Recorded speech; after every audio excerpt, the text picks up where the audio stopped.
నిన్నటి current affairs లో చివరి ప్రశ్నకు సమాధానం. నేషనల్ యూత్ పార్లమెంట్ స్కీమ్ 2.0 ఏ మంత్రిత్వ శాఖ ప్రారంభించింది?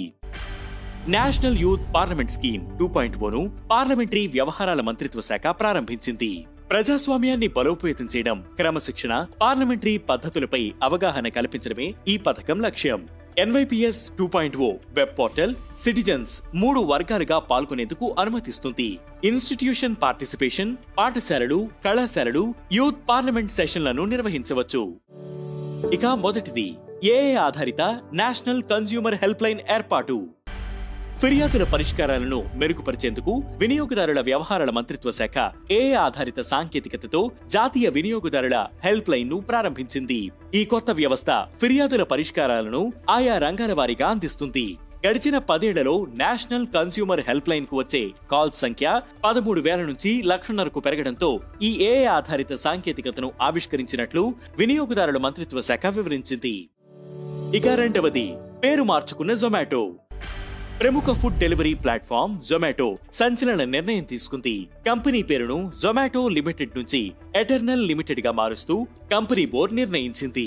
ఈ మేరకు Zomato group CEO and co founder Deepinder Goyal తన వాటాదారులకు లేఖ రాశారు. అనంతరం కొత్త లోగోను ఆవిష్కరించారు. కాగా 2024 డిసెంబర్ 23నే జొమాటో ఈ కొత్త పేరును అధికారికంగా ప్రకటించింది.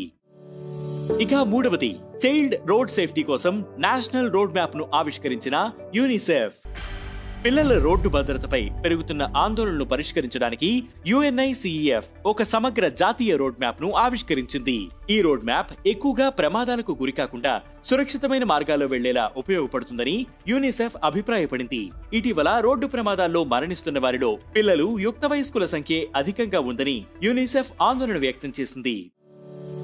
ఇక నాలుగవది భోపాల్లో భిక్షాటనపై నిషేధం. మధ్యప్రదేశ్లోని భోపాల్ జిల్లాలో బహిరంగ ప్రదేశాలలో భిక్షాటన చేయడంపై జిల్లా కలెక్టర్ కౌశలేంద్ర విక్రమ్ సింగ్ నిషేధం విధించారు. గత నెలలో ఇండోర్లోనూ భిక్షాటనను నిషేధించారు.